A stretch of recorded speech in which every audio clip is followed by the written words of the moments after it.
Hello everybody, welcome to Discussing Tabletop. It is of course Saturday, December 28th, 2019. It is another exciting day of talking about all the various topics in tabletop you might want to hear and learn about for this week. And of course we have a very special guest on with us, and I have people in the wrong positions and I just realized that. I guest position where Joe should be in guest position. Yes, I just saw that too. Well, that can be a quick switch around. See, it was all those technical issues that I had to deal with to begin with. It's got my, there we go. Now we're in the correct positions. We got Jason with us today of Forteller Games. Hello. Now, we do have an entire docket to go over that we eventually will. So first we're going to talk with Jason, but after that we will be going over a number of other topics, which include talking about the fact that... oh god, I didn't get mine. Oh, I got my docket right here. I didn't have my docket in chat or something that I can open, so it's my brain. I can copy and paste it over. Oh, it's over there. I just didn't put it in my... remember Nightbot was acting up when I had internet issues? Well, I didn't know if you needed... That's what I normally reference it for a quick reference. Anyway, Shadowrun 6th edition has a dice roller app. It's interesting. BESM 4th edition has been released to its backers from the Kickstarter. I like talking about that one. Fall of London for Vampire 5th edition has a release date for Modiphius. That's neat because it's the first actual campaign for Vampire the Masquerade. Call of Cthulhu's up on Roll20 officially. Labyrinth has a card game which is now available because I like Labyrinth. And then there's... the book Old School Renaissance, like a exclamatory boss, which is referencing old school RPGs and how you can make your modern day RPG a little bit more old school.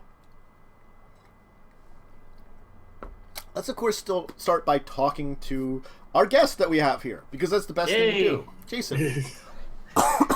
I'm coughing now, so I will mute myself and cough. For at least for stream, while why don't you tell us about who you are and what you do? Okay. My name's Jason. I am the CEO at Forteller Games and the lead app designer and everything designer, I guess. And Forteller is a platform for board game narration, and so we hire music composers and professional voice actors to bring these different board games to life in an audio sense, and that's what we've been doing for the last year. Cool. So, what games have you been working on right now? What is your big titles? So the biggest title is Gloomhaven, and we'll be launching our app in January with the core game set, so 51 scenarios for Gloomhaven. We also did a Kickstarter with Sky Kingdom Games. They did this Stonebound Saga series, but they are doing a new game called the Isofarian Guard, and that funded quickly and went fantastically. And that game should be out December 2020, I think. So we'll be working with them. We are also in talks to do all the narration for Frosthaven. So that's the new Cephalofair announced game, the sort of sequel to Gloomhaven. Yeah. And also Jaws of the Lion. So those last two ones are not set in stone. We're still working on the sort of deals with Cephalofair, but it's looking really promising. Oh, and Madara. Unintentional Malum, Acts 1, 2, and 3. So we're working with them to see if we can get their existing audio on the platform, along with redoing a lot of the stuff they've done already. So those are the big games so far. Now, what would you describe what your company does? So I would describe it as a Steam for board game narration.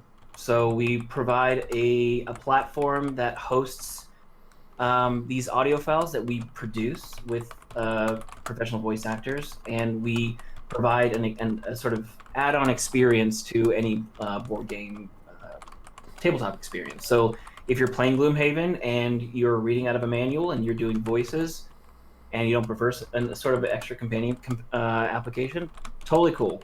But a lot of people just sort of read and then they play. But we wanted to bring an enhanced experience to that a lot of tabletop RPGs have, where you have a GM that will bring music or do voices and things like that. That's sort of expected in those kinds of games, but not really in the board game realm. So we said, okay, let's bring this avenue over to board gamers. And I think we were talking about it at PAX Unplugged. It's definitely an area that I can see can use it. I could like list off a bunch of board games that I know about that would definitely benefit from this kind of thing.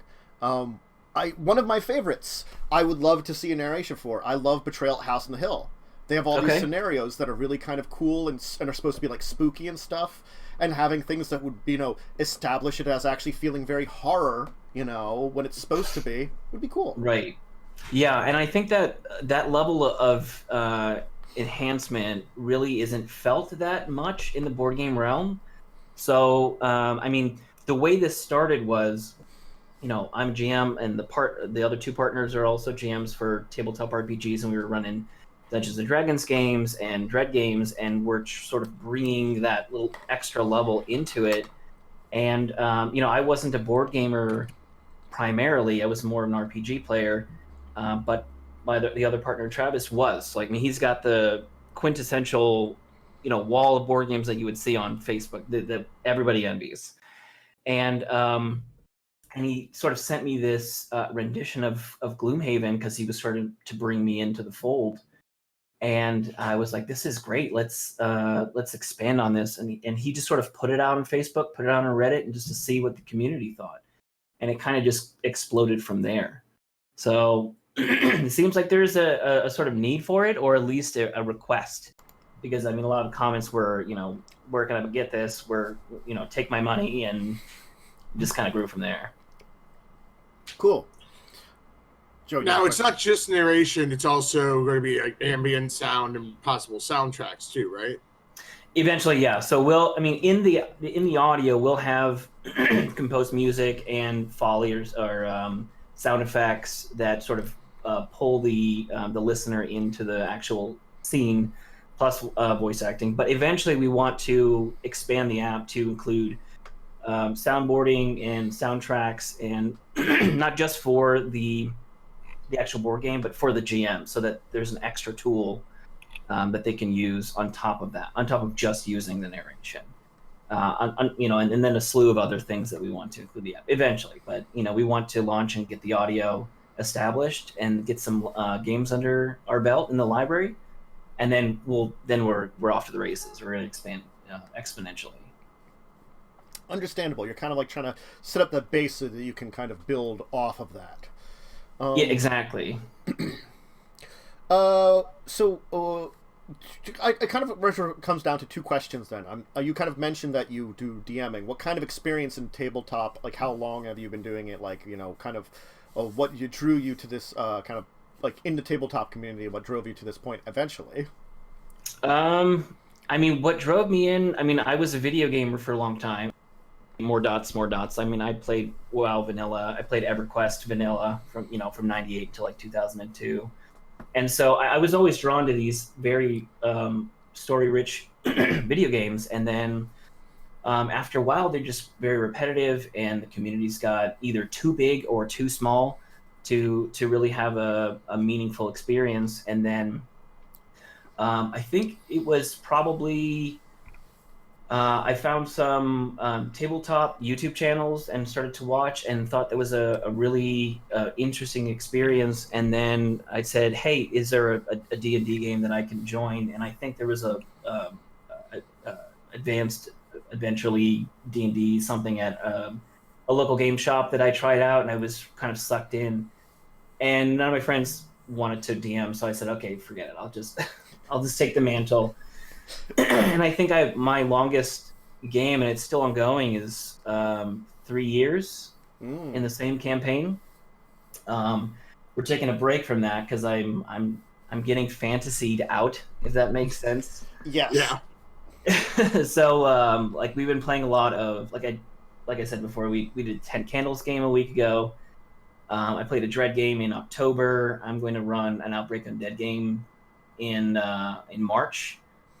That will be space themed, so it'll be more like interplanetary horror, I think. Ooh. And so that's kind of been my experience with tabletops. I actually, I'm going to shoot myself in the foot here, but I kind of prefer them to board games almost, just because to me it feels like more of a personal connection, just because you're sort of improvising and you're falling into these characters a bit more. But I still love board games.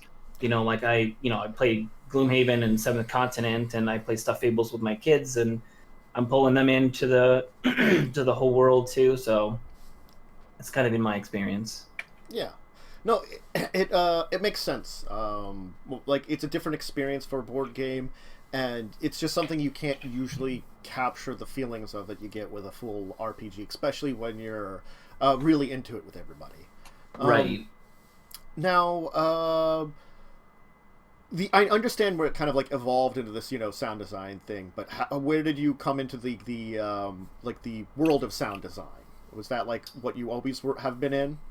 No, not always, but in my normal career, because I'm a user experience consultant, so I work in software design and video production, and so my sound engineering experience kind of came in when I needed to create commercial videos for different marketing campaigns, and I sort of had to very quickly learn this skill set in order to perform in my own normal career.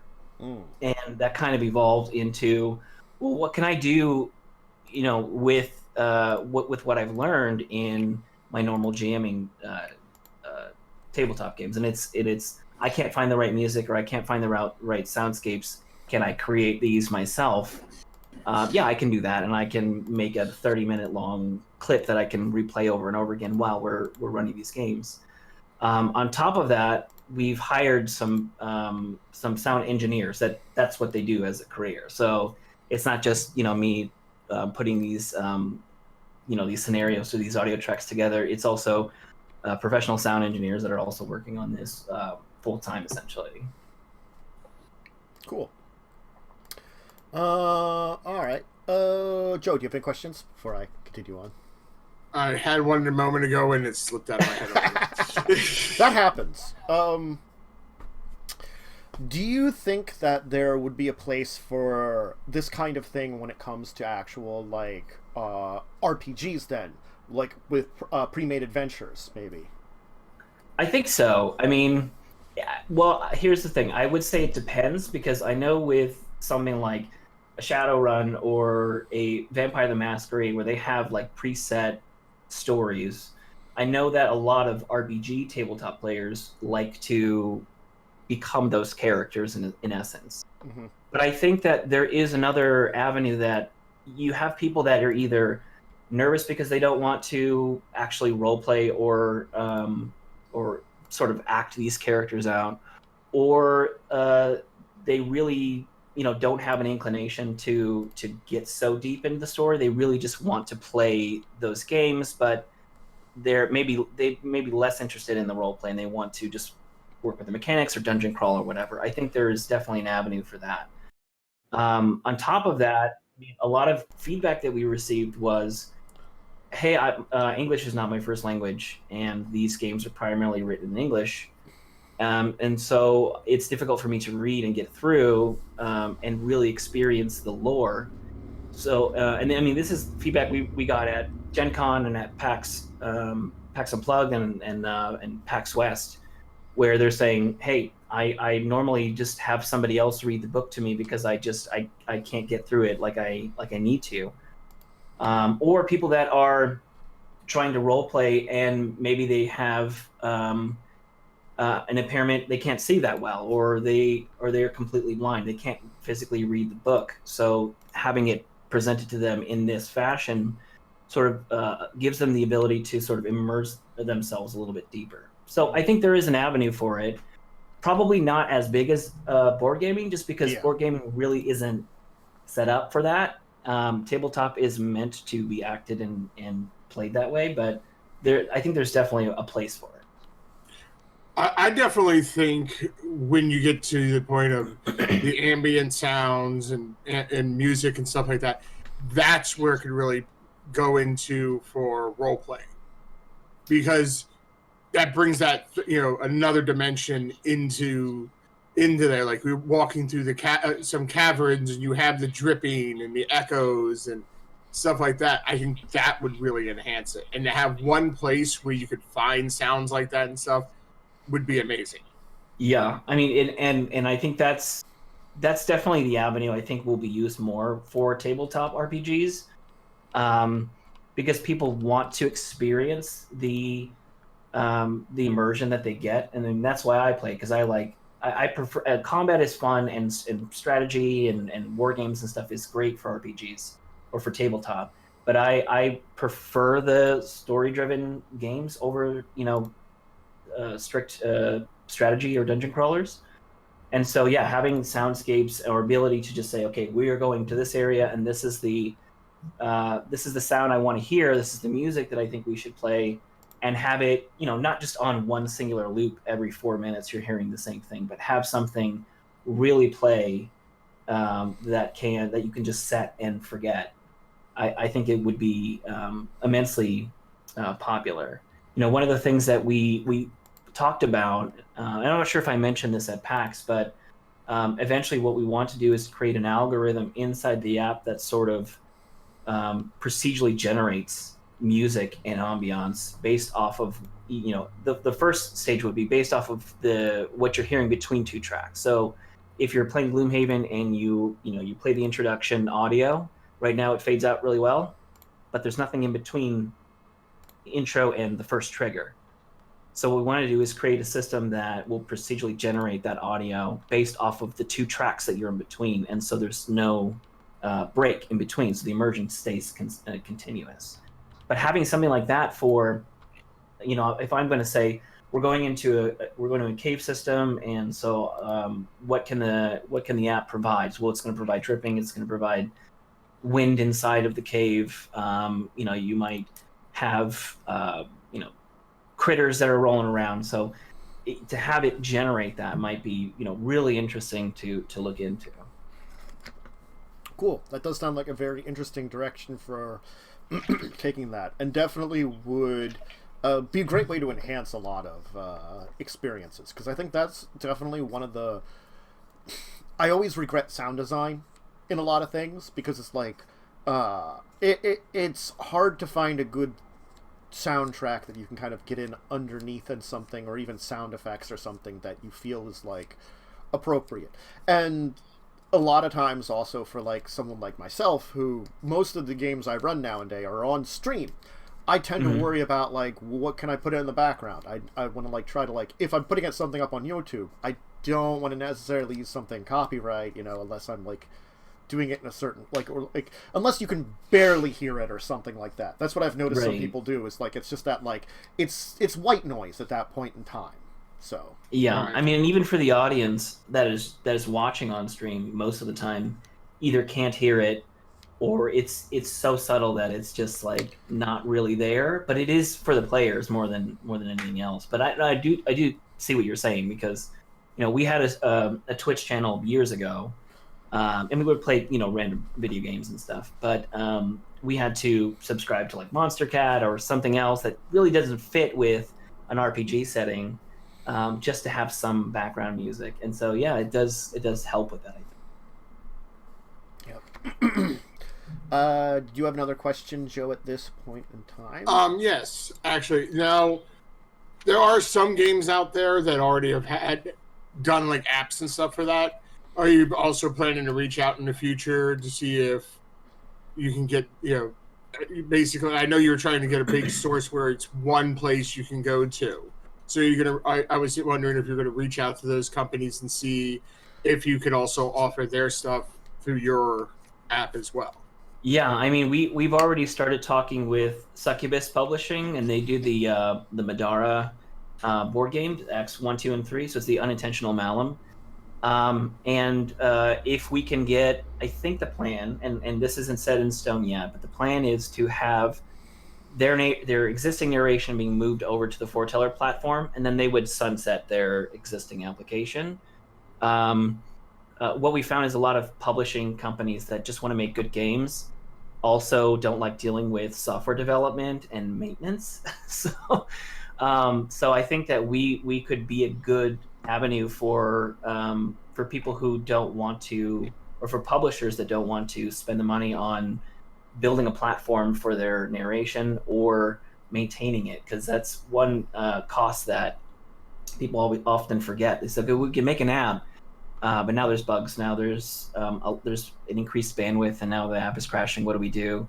And so I think that, we probably will reach out to other publishing companies that have existing audio narration that maybe don't want to have their own application, especially if they're offering the narration for free. It's just costing them money. Right. Yeah. You're definitely taking like a step, and like streamlining things is always a good idea, and I think that's why your concept is very appealing. Yes, that's the correct word. I was looking for that in my brain for just a second. Awesome. Yeah, I hope so. I hope it's appealing. Yeah. Sounds like it to me, but then again, I only talk about the industry. I'm not in the industry, so I can't complain about money, grumble, resources, grumble, or something. Yeah. Now, we've talked to a number of publishers, and I mean, it seems like this is something that game companies are trying to do. The problem is that they're creating these proprietary software systems that is meant just for them. And that's great, but there's a lot of people that say, well, I don't want another app. I don't want another software app to download. Like, for example, Mansions of Madness. You can get their app on Steam for free. And, I mean, you have to pay for some extra DLCs and stuff, but that's fine. But you have to have their app to play their game. So now I have to have Steam to get that app. Or if I want Madara, I have to have the Madara app. If I want Oathsworn, I got to have their app. So... And it's, this is not a knock on them. I mean, they're really trying to bridge this gap between people who want to bring technology to the table and those who don't. But it's a lot of different applications out there, and there really isn't anyone doing a platform application. So that we saw that need, and as a consultant in the internet industry, my job is to look for these gaps. And so we saw this just emptiness that, okay, well, let's fill it. Let's fill it with something that makes sense for everyone. Mm-hmm. Yeah. Cool. Let's see here. I think I've handled most of the questions I was going to ask. Let me just think if there's anything off the top of my head I'm forgetting, because sometimes I do that, if you've noticed. Joe, unless you have something else that comes directly to your mind. No, I don't have anything off the top of my head. What's the time frame for the big launch with Gloomhaven right now? Do you have one, or is it just sort of sometime this year? So we are planning to launch in January of 2020, but we are at the mercy of our overlords, Apple and Google. So we're submitting for App Store reviews and approvals, and so we are sort of waiting. We really, really tried to get it launched in December, this month, in 2019. But with software development thing, you never know what you're going to get at the end of this a build cycle. So we got hey, we're closed for the holidays from Apple. So. But that's okay. I mean, we took that extra time to do some extra enhancements to make sure that everything's tightened up. And so the right now the goal is to launch in January with Gloomhaven. You'll be able to get the Scenario 1 for free if you download the Forteller app once we're launched. And so you can try it out for free. The app is free, obviously. But the narration, then there's a $15 cost but it's the full game. Mm-hmm. Well, all 51 scenarios, at least. Cool. Yeah. Excellent. I think that hits up most of the topics I wanted to kind of go over for it, about like what you do, who you are, all that kind of thing. Okay. I don't think I'm forgetting everything. Joe, can you think of anything I'm forgetting? Not that I can think of either. Well, then there we go. I think we hit on most of the good stuff there. Oh, there is one last thing I just thought of. Funding to keep this going. Are you planning for like subscription services for people? Is there some other kind of way that you're planning on keeping this funding through the what's the idea about that? So at the moment, we don't have any subscription models. Anything that would be, now we do have a plan for it in the future, but what I want to do is make sure that if there is a subscription available, there's enough in there to show a good value, and we would probably keep the subscription pretty low. Outside of that, I think the way that we fund these projects is, one, we're selling the narration. So, people who purchase the narration will obviously fund future projects and growing the company. Yeah.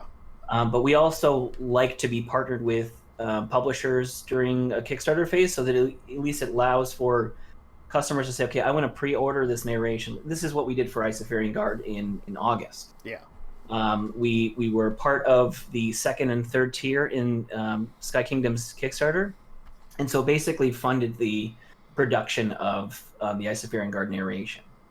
And anyone who purchases during those Kickstarters, they're pre-ordering it. They get access to the narration once the audio is actually live and available.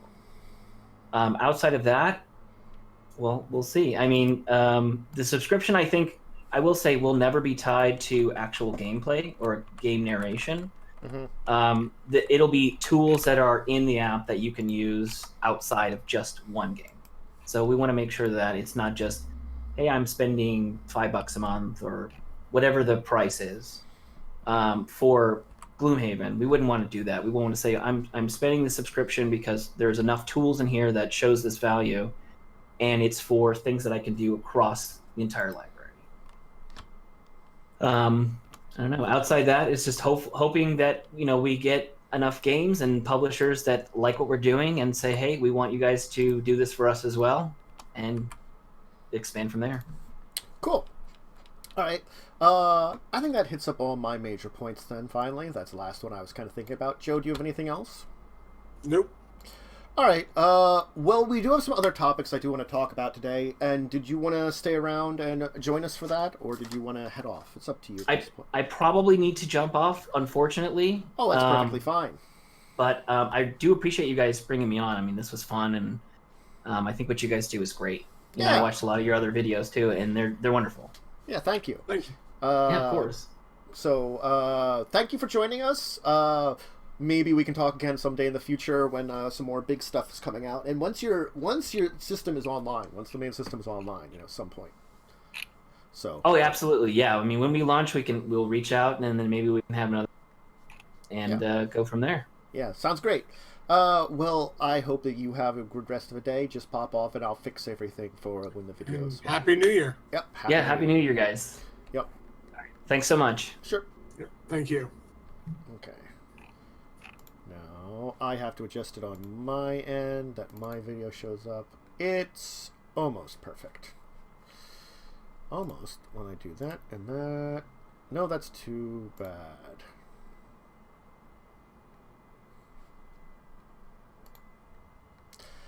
It's close. It's close. Ah, my neck's being cut off. It's fine. I don't want to adjust it right now. I don't want to do it live. It's fine. We're good enough. You can see most of us. Do it live. Do it live. So yeah, so that was a great interview, but we do have a number of other topics to talk about. Most of these are going to be a little bit of like quick fire, because there's nothing major going on. So, the first big one is there's a dice rolling app from Shadowrun. Now, the thing is, they have designs of D5s and D6s. I don't know when they added D5s, they're saying, but at some point in time, I guess Shadowrun 6th edition added it in, or maybe Anarchy did. What are you doing that keeps going doop? What? I keep hearing a doop, doop. Do you hear it right now? No. I don't know. That was weird. It's available for iOS and Android. Oh god, that was not what... Oh, I'm supposed to do it over here, not over there, because that over there is images if we have images, but this one has no good image. See how I'm doing today. rolls up to 40 d6s, 7 different types, each with its own custom. Oh, it's custom designs for the 5s and 6s. That's what it is. I was wondering if it was d5s. It's what it is the dice in the dice app. The 5s and 6s, which are successes, have different looks to them, individual animations. There's like themes like Street Samurai dice, Hacker dice, Face dice, Mage dice, Raker dice, Adapt dice, and Shaman dice. It seems like it's a lot and it's pretty cool, but it is a dice rolling app, and unfortunately, unless it's like a big dice roll, I just don't see much use of it, or unless no one has a lot of d6s, that you can combine together. Well, it might be useful for an online game, too. It is iOS and Android, though, so no one else would see it as the problem. For online games, that's why you have Roll20 for that kind of thing. I mean... Or you just don't have a bunch of dice and... Yeah, that's it. There are points in time where I can see it being useful. It's just, in this day and age... Is it supposed to be dice bling? Electronic dice bling?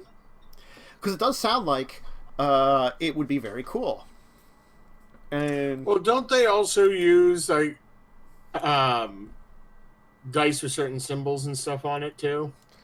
Oh no, I guess not. No, these just have symbols on them with the numbers. I'm looking at the little video right now.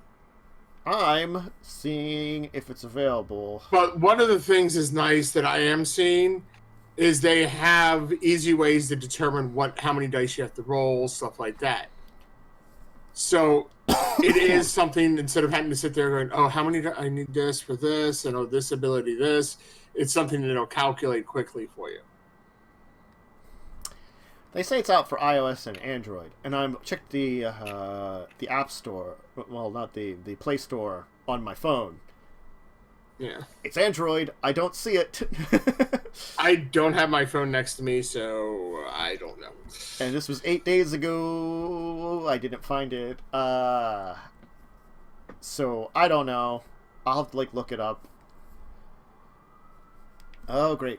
But you can create your own customized rolls. Use one of the presets for common dice rolls like primary attack, defense, spellcasting, hacking, and so on. So I think that's where its strong suit is. I will agree on that one. Especially when you create your customized ones, you could put in all your roles that you use for your character on a regular basis ahead of time, and then you're not sitting there trying to calculate it out. And yes, I think for things it's a time saver. I'd have to check 6th edition to see how it works and how different it is. But theoretically, since it's relatively the same, most of the time it's relatively the same. They haven't had any major changes. If the hacking and spellcasting is simplified by this, it would be great. Yeah. So I think that might be where the strong suit for this is to simplify how to calculate your rolls for stuff. Yeah. Again, not as familiar with 6th edition, but even 4th and 5th edition, there was like a billion steps to doing things in hacking and magic and keeping them organized. Oh god, especially hacking. Hacking's like its own game. Yeah, hacking is its own. Magic can be its own game if you're doing stuff in the astral plane. Then it is also. You could be playing 3 games at once. That's the unfortunate thing about Shadowrun. I'm hacking while I'm in the astral plane, and while everybody else is in the real world actually shooting people. Now work together to overcome this problem. That even though it's 3 different problems at once because you're doing 3 different things at once. I don't know what you're talking about. I mean, it sounds like it's a cool design, and they've put something interesting together. Like I said, I think it's more just to simplify things. And I would say test it out for yourself to see if it works for you. But it's something to keep in mind, especially because if it streamlines some of the problems in Shadowrun that Shadowrun has always suffered from, great. I don't know if it does. We'll have to see. Right. So the Shadowrun dice rolling app, though, is available as of the 20th. So keep that in mind. Next up, let's talk about Vampire Fall of London. So this one I actually might be able to get an image of quickly. So I think we've talked about the Fall of London a couple of times here on the channel before. Yeah, that it was going to be coming out. And the fact that it is a very exciting thing because it's the first actual campaign setting for vampire. Right. If I'm using old-timey vampire terms correctly, it's the first chronicle. Yay! It's a campaign. It's, stories / adventure and chronicle versus campaign. It's the same terms, but they're using it in the current... they do call it a chronicle sourcebook, though, at least. Which is really nice of Modiphius. I think this is the first full book that Modiphius themselves is publishing, rather than the previous people that were working on it that had those mistakes, that everything got reorganized. Yeah. We talked to Modiphius about this. Yeah, this is their first one that they're doing, and the thing is, I'm excited about this because if I think about it, I've run a chronicle with Legacies of Kain. It was a story I came up on my own, but the branches of the various stories that I've told within it were kind of I came up with some basics and I kind of let them evolve on their own. Having something to work off of can also be very good, especially when you're talking about a lot of the lore and modern day stuff. I definitely can say my version of a lot of lore is very interesting, and comparing it. It's very interesting to say, just bringing an aside kind of thing now, that there was the Vampire the Masquerade kind of, I would almost call it a visual novel that came out recently, that's set in New York. It has a couple of characters I used from New York in my game, and I'm interested to see how I can compare them to their versions that they're showing there, based on the research I did, and maybe what is actually being said, in general. It's an interesting thing, and I think this is the point in time where they can go into depths about these characters a lot more and make them something of your own. Coteries of New York. I had to look it up, what it was called. It was a kind of visual novel, kind of Vampire the Masquerade game. Right. Kind of mixing RPGs and that. But, Helena Pinard, I used her in my games. She's theoretically the sire of one of my characters. She really is, but, she won't ever confess to it. That kind of thing. She had him, looked after by someone else, kind of thing. But it's interesting how storylines evolve on your own, but, again, it's that if this is closer to what D&D did with Curse of Strahd, I'll be very happy about it, because Curse of Strahd was a long campaign, but it was very hands-off. It's here's a bunch of stuff, use it how you will. I'm interested in how this one will be, if it will be very cut and dry story, or if it will be here's a bunch of stuff, see how you're working on it, or somewhere in between. Right. So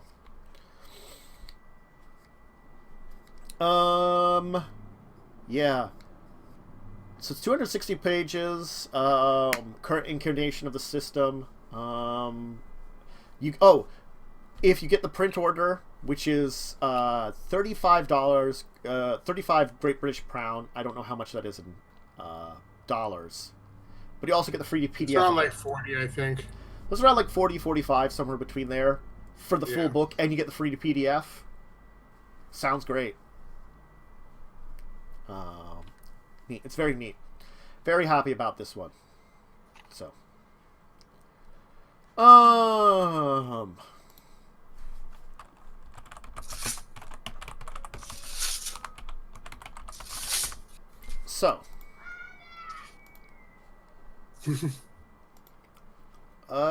Next up on our docket. Technically that was the one before here. But Roll 20. Oh, sorry, yeah. BESM, fourth E, the PDF has been released. I have the PDF. I'm not going to have an image here because I don't know if I can find it online very easily. I probably could. I have one. And it's fine. Second. Copy image. I'll put it in chat. So the fourth edition. People want to see it. This is only the PDFs right now.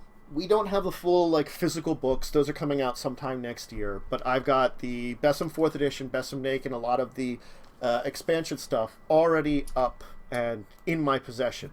Now, what am I going to do with it? I haven't decided fully yet, but I'm very excited about this. It looks as though they have changed the system slightly. I will have probably like a little bit more full in-depth review at some point in time, but for now I wanted to let people know that if you are a backer to BESM 4th edition, you can get it. And the big thing I noticed is that the points have been reduced. Like, I think costs of things have been on the lower side, so it's like it's just a scale down. You know, it's like everything used to be very tens based, and now it's not so much tens based, which is probably for the best. Right. You know, simplify things just a little bit. Again, I'll try to dive deeper into it at some point in time. Let me see what you got there. That's the Call of Cthulhu one. Yeah, isn't that what we were talking about? I was talking... Well, that's a helpful one, but I was talking about a BESM 4th edition. Oh, shoot. Oh, sorry. Yep, that's fine. I'm looking at the... I skipped it because I forgot I didn't have an image of it, so... My brains... Welcome to my world. But that's a fine image for me to use in short. Yes. So, yeah, we'll talk about that more in the future. BESM 4th edition. Call of Cthulhu on Roll20. This is, of course, 7th edition. The Keeper's Rulebook is up. Let me just actually get that image as Joe did share it with me. And we can kind of throw it up here for everybody to see. So, this is something I actually didn't know hadn't occurred. I didn't know that... I thought you could do Call of Cthulhu on Roll20, but it might have been unofficial. It was just recently added officially. See, that's what I didn't realize about, that they hadn't been added officially, and this is what this is. So you can get the Keeper's Rulebook, the full compendium, over 30 NPCs and monsters, 6 maps, stat blocks, over 100 spells, and nearly 700 items, 2 scenario modules. The Keeper's Rulebook for 7th edition is available on the marketplace for $55. I think before they might have had the sheets on there, but they didn't have the full support. And now they also have the Quick Start Rules module up on here, which we talked about with Cassium. The Quick Start Rules for this was a great thing to see, and now they're doing Kickstart rules for a lot of their other stuff, but now we can find it up here on Roll20. I could do a little, like, mini frickin' Call of Cthulhu stuff, and the features up on Roll20 are actually kind of impressive, a lot of the stuff that they have, so it's kind of neat. Yeah, the features that they're adding in, it's like the features that they have for, like, 5th edition D&D. I'm happy to see a bunch of those, like references and stuff that help you, that you would want to use Roll20 as your official online Call of Cthulhu place to go to. So, glad on them. It's cool. It's neat to see that. Very exciting kind of thing. I mean, you want to just roll on through to the next thing? Sure. I mean, nothing. I don't think any of these are like huge, like, oh my gods. So yeah, highly accurate. So we have the Labyrinth card game by River Horse. It's a trick-taking game, but I think the biggest thing is the artwork. I would get it. I would get it just to have the deck of cards with the artwork. Yeah, it's like... And they're tarot-sized cards, so they're nice size. The back of them is the full, like, labyrinth. Yeah. And then each card has really beautiful artwork that was originally, like, the artwork done, like, the artwork sketches done for the movie. Yeah, it's really cool. It looks really neat and nice. And that's the thing. I do have to say, I do have to agree with it. It looks very interesting. The Labyrinth map is really cool, too. And, I think, like, the art itself is, like, the best part of this entire thing. It's... Ralph... I don't know if Ralph Horsley was originally involved. I can find that out. With illustrations by Rap. Yeah, Rap. Who's he appears in role-playing games. We did a bunch of D&D covers back in... Well, from a lot of them. It looks like 3rd edition and stuff. And some Magic the Gathering work. And various other places. So he's an artist. I was just wondering if he did anything like related to it. But no. I mean, he might have looked at like the original storyboard stuff to get the artwork, I think. Is what it is. Now, granted, it's a simple game. It's trip-taking. It's supposed to be family and all. There's suits, things like that. Based on the designs by Jim Henson and Brian Frond. We haven't talked a lot about trick-taking games at all. The closest one is I did want to kind of maybe give our review of Pirate Tricks today, because we haven't done a formal review. We played that one enough that I think we could get a formal review of it. Yeah, that was a very good one. But we'll talk about that on our deeper discussion. But, it's Hearts. If you haven't played Hearts, that's the classic trick-taking game, is Hearts. And I like Hearts. I have to say, I did play Hearts on the computer a bunch. Against Hearts, Pinochle. Yeah. All those are like trick-taking card games. So it's a very exciting game and very interesting. Each suit looks like it has slightly different art too, which is kind of cool. Yeah. Like the King of Books is the Goblin King himself. Yeah. It's very neat. So it's definitely one to check out. And it's supposed to be like have also an art style very similar to what like medieval playing cards would have been too, which I think is the other interesting thing. So it's sort of this like in between of like very classic style with this kind of art style that is based on like the designs from Labyrinth. So very neat. I like that they're tarot-sized cards too, so you can really see the artwork, which is nice. Yeah, it's really nice there. So it looks like the 4 suits are a book, a hand with the crystal ball, the owl, and time. Yeah. Neat. Yeah. And red, blue, yellow, green, if you're looking at colors.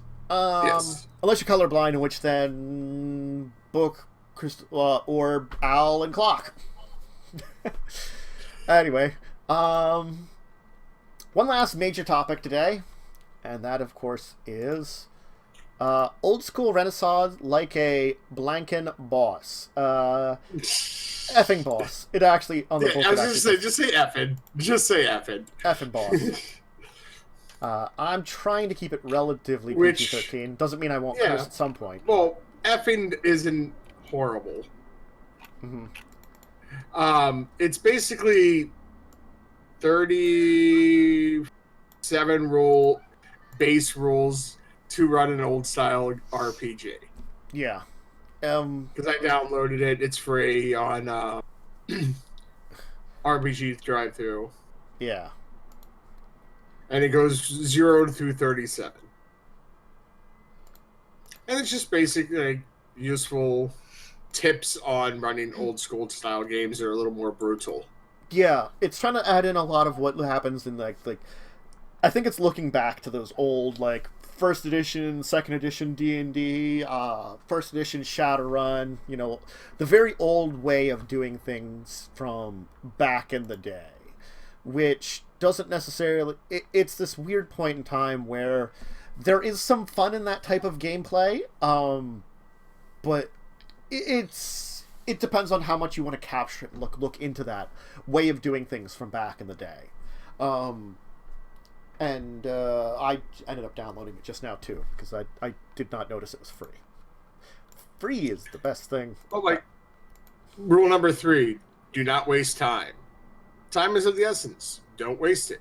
Keep things moving along. If the players and characters are stuck in gameplay has stalled, gently nudge them along. Give them prompts, and if it fails, force them to make a decision. The tremors are getting worse. If you don't go either left or right, the tunnel will soon collapse. Rocks will fall. You will die. Rocks fall. Everyone dies. Which one was that? Number 3. Oh god, yeah, rocks fall, everyone dies. Oh god, I like that a lot. That he referenced that. That makes like other things like reactions, morale, minimum perceptions, keep minimal preparation. Minimum preparation. I'm sorry, shorter combat. Yeah. You know, milk it. Yeah, there's a lot of these rules that are very simple rules too. Yeah, when in doubt, give a thing a 2 and a 6 chance of occurring. Man. Inspire, do not direct. Your NPCs suck. Rule 30. Yes, I saw that one. They say it, they do it. Yep. Man. I mean, it's simple little rules for the way that you play your games to make them feel more old school. It's really just that. It's the way that you're playing your game to recapture some of that feel. Ooh, you're not Rule 16. Mm-hmm. Sorry. Go ahead. 3 strikes, you're dead. Generally speaking, I only kill player characters when 3 things have occurred. Dumb decision, bad luck, unfortunate situation, such as lack of preparation. You should have borrowed the elf's ring. No one comes to your aid. Where's the cleric? The PC did nothing to mitigate the circumstances, like immediately douse his burning self with water. You're on fire. That's fine. I'm going to continue walking around. I'll be fine. Flaming clicky. Flaming naked clicky. I was not there for that. Mm-hmm. Yup. Look, the test was to set yourself on fire. That was the point of it. Mm-hmm. So he did a good job. He passed the test. I remember that. That was funny. So this is a neat little thing that someone's put out for free. They're not even asking for like a minimum price too, which is really nice, because sometimes they'll say like you can get it for free or you could give the person a little bit of money. And though this is the kind of thing that maybe you'd want to give someone a little bit of money for, but not asking. So Rule 24, Doom. Doom, whenever possible, foreshadow the terrible fate that will befall the PCs continuing to pursue their present course of action. An ominous thunderbolt comes down behind you as the darkened skies, engulf you. I haven't used that at all. Mm-hmm. Yep. Giant storm for no reason. No raisin. We're gonna go off into the woods. Giant storm. Look, I'm not saying it's a giant storm. I'm not saying it's a storm that will cause you death. No, wait, I am saying that. Alright, so it's a giant storm that will cause you death. Good luck. But I can't wait for tomorrow. Because we'll be jumping right into a battle. Yeah. So, I think that about hits it up for that. Yeah. It's interesting. It has some generally good advice. Mm-hmm. Even for not even old style, just keeping things moving. How to kind of prod your characters along. Yep. How to keep things in a good light. So. Yeah. So yeah, that's our major topics for today. That should be everything. I'm not forgetting anything. Probably not. No. So unfortunately, as we said, there isn't a lot on the physical docket that really makes you Well, it's that time of year where all the big things have come out, or they're working on new things to come out in the new year. So we're kind of in that slow period of stuff coming out right now, which is fine. We got it. That made it easy to have an interview today too. Yep, very true. So, let's go on to... We have a deeper discussion I do want to talk about, and I think we've handled it enough that we can kind of hit into this. Let's talk about pirate tricks. Now, I believe, Joe, you have the copy of this game. Yes, I did not know we were talking about it today, so I didn't have it over here. That's fine. I thought about it like last moment, so I remember that we should talk about it. Yeah, no, it's fine. I just don't have it over here with me right now. I'd have to dig it out. So Soaring Rhino, once again, was nice enough to give us a game. This one was Pirate Tricks. So, Pirate Tricks is definitely a trick-taking game. The way that you play the game is it's played for 3 to 5 players with a very unique scoring system. It's based upon, effectively, 4 different rules. So that's the first thing you put out. You put out 4 rules. 2 of these rules are scored early. They're based on the hand that you get. The other 2 rules are based on the cards that you earn. So those are the 4 rules that you kind of look at. So, everybody gets, I remember how many, I think everybody gets... 5 cards in hand. Yeah, 5 cards in hand. Yeah, 5 cards in hand, and then there are... I have the... Rules. 5 cards in hand, and then for each player, there's 5 cards drawn out, put out face up, and 3 cards put down face down. The copy of the rules in chat. Yeah, well, it's a link to their website. Okay, what do they have a little information. So you start with a base amount of money. There will be 3 hands. So I have my 5 cards in hand, and I'm going to be bidding on one of these hands out in play. If there are 3 of us playing, there are 3 hands in front of us. As I said, 5 cards showing, 3 cards you don't know for each of these hands. One of these hands is the starting player. Then each person secretly bids a certain amount of money that they are willing to put onto this. In the case of ties, there's special rules for what's going on, effectively. But you win the hand you want, and so everybody knows 5 of the cards you have. Then you have 13 cards in hand. You discard 3 of them secretly. Now you have 10 cards, which may be... And after those 10 cards are down, you reveal parts of your hand in order to score on the 2 that score on this hand right now. They're like the 2... I forget the... Oh, you can download the rules. Yeah. Sorry. No problem. Yeah, the different scorecards. The recruitment scorecards. So yes. So those are the 2 recruitment cards are scored on the hand that you end up at. So you only reveal the stuff from your hand to score the recruitment cards. Right. Then you return that. Yeah, you return that to your hand, and you play trick taking, which is first player puts out a card of a color. Everybody has to play that color if they have it in their hand. Highest card number wins. If they don't have it, they can play any other color, and red is the trump color that will wins. That wins if it's defeats if there's no other red out, or then it goes down to number again. Yeah, so it's red, blue, green. So let's say I play blue, and only one other player has blue, the other one doesn't have it. They could play a red and just win the hand. The thing is, the number of times you win has to be kept track of, and whatever cards you win has to be tracked of, because the treasure and the capture scores depend on if you're capturing and what you're capturing. And the thing is, sometimes tricks are good, sometimes taking tricks are bad. Yes. Depending on the treasure card. And the capture card. And sometimes you want to take certain colors, other times you don't want to take a color. Yeah. So you have to keep track of that and know when you're trying to win tricks or lose tricks.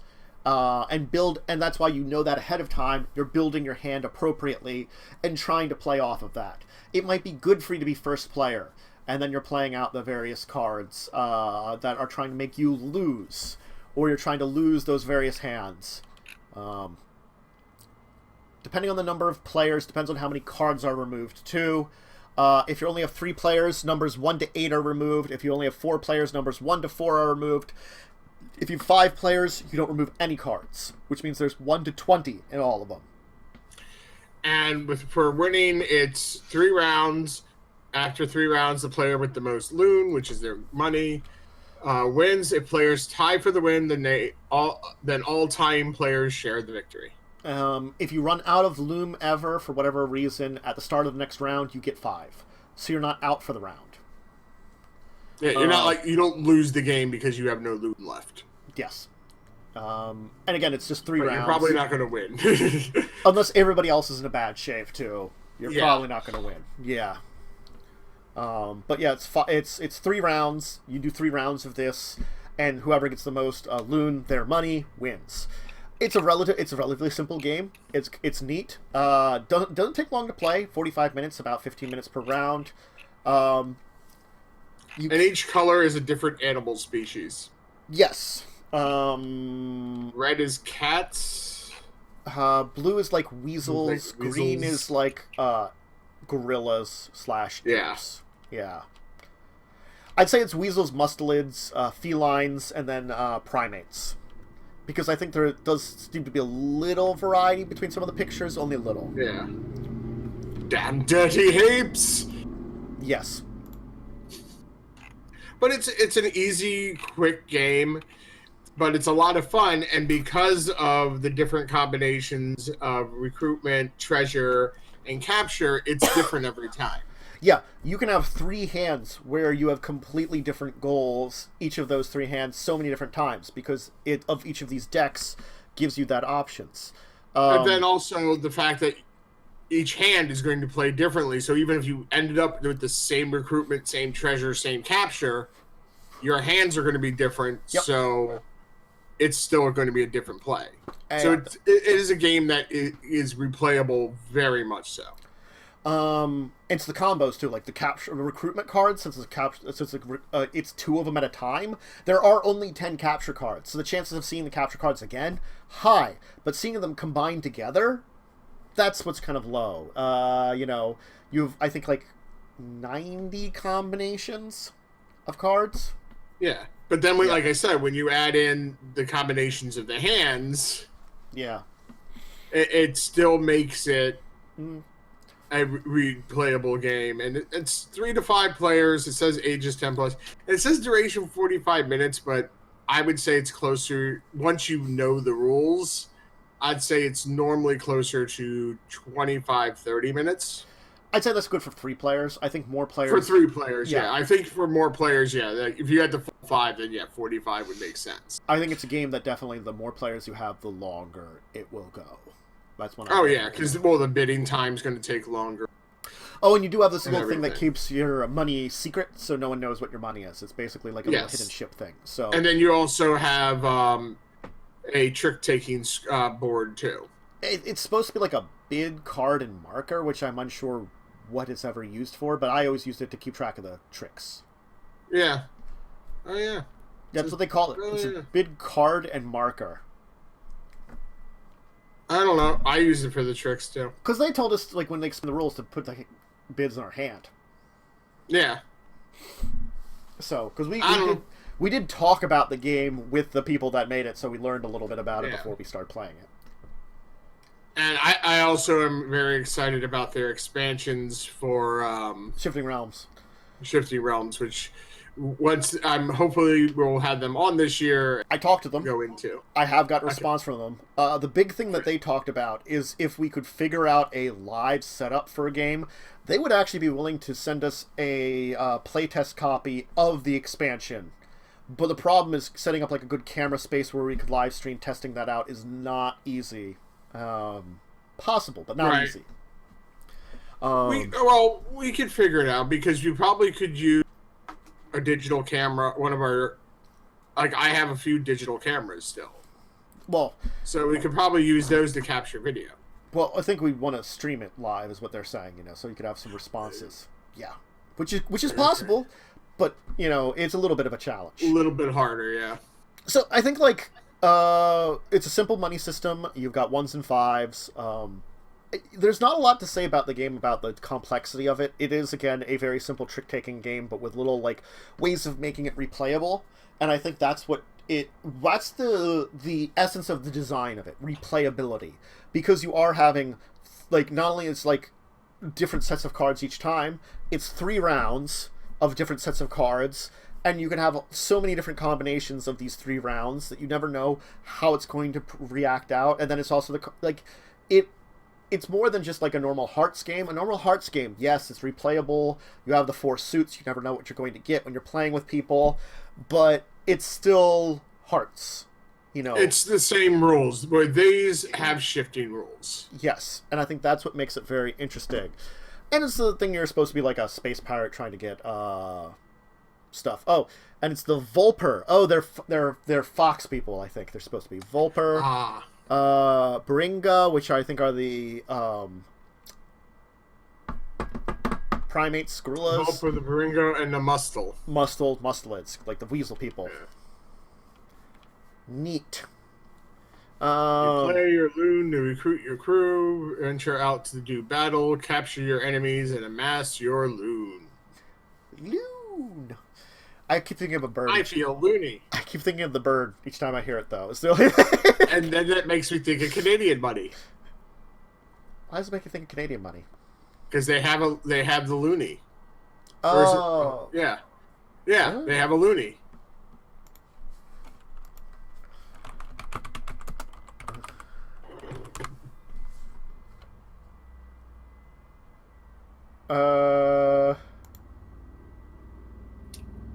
It's the $1 coin. Oh.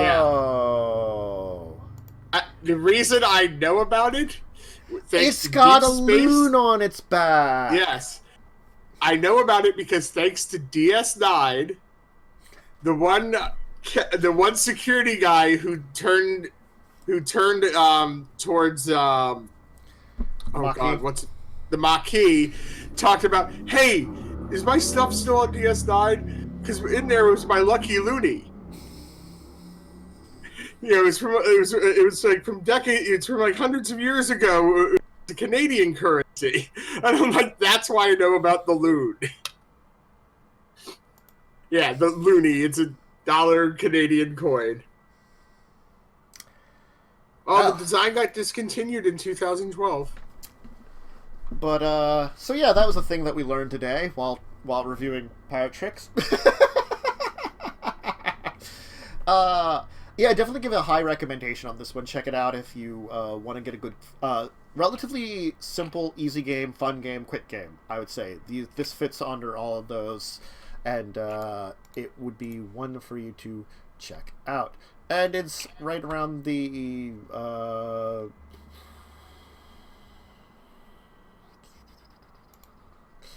oh, I'd have to go to their site here. I think it's like hold on, I can tell you in a sec.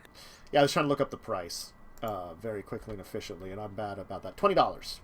Yeah, $20. $20. You can get it on Soaring Rhino's site. I think they do sell it at some point. It's also on Amazon. It's also on Amazon. I'm sure you can find it at some stores. I swear we've seen Shifting Realms at some places before.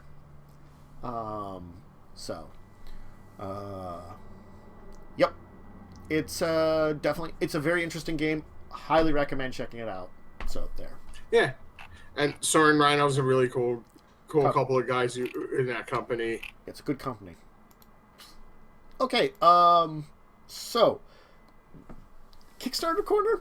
I haven't looked up anything. Did you look up anything? I don't have anything. And we haven't really done much gaming either. I didn't notice anything really good when I was looking up No, it was very sparse. Yeah. So I think we'll leave off the Kickstarters this week. In 2 weeks' time. I wanted to say I had a throw out just because it was a fun game, and we'll probably eventually actually give a review of it at some point. Oh my god, there's an axe in my head. Yes. We'll talk about that one. Yeah. What a weird game.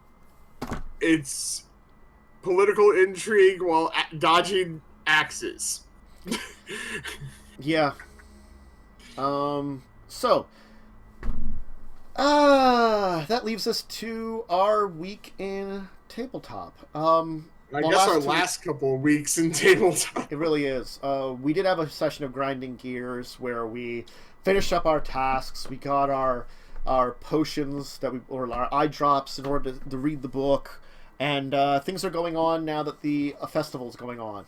So, yep. And we end it just as a bunch of enemies are starting to appear. Yep. So, on this Sunday, when we're playing again, it will be very interesting as we're getting high combat. I have had... This week, I didn't have a session of either. But last week, I don't know if I talked about my last 2 sessions of either Legacies of Kain or Records of Evil. Legacies of Kain, they're organizing a auction where a lot of their enemies and allies of previous adventures will be showing up. Because, of course, they will. Because, like, one of those kind of things towards the end of their entire series. So the Chronicle is coming towards the end. Not quite there. They got one more story in them after this one. But this is the last big story. So that was fun organizing that and getting that kind of set up, mostly. And then Records of Evil, they're dungeon delving into the old cult tomb. Well, it's now the cult tomb, but it was where they were living up until they time traveled. Yep. Uh-oh. Someone's in trouble.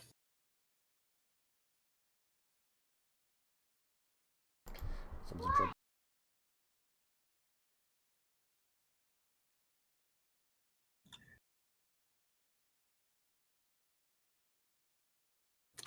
So, as we are on a pause for a second because of background noise. Yes, I know. That's why I'm saying, because we're back, because Texas has some background noise going on at the moment. We haven't really, unfortunately, had any weeks much of actually getting some board games in. I think the last time was a couple quick card games, which our friend Cindy had bought, and they're fun. They're German based. It was one of the companies we talked to. Was it Haba? No, it wasn't Haba. It was the other one. Yeah. It was Amigo. Amigo. Yes, which sounds Spanish, but they're German.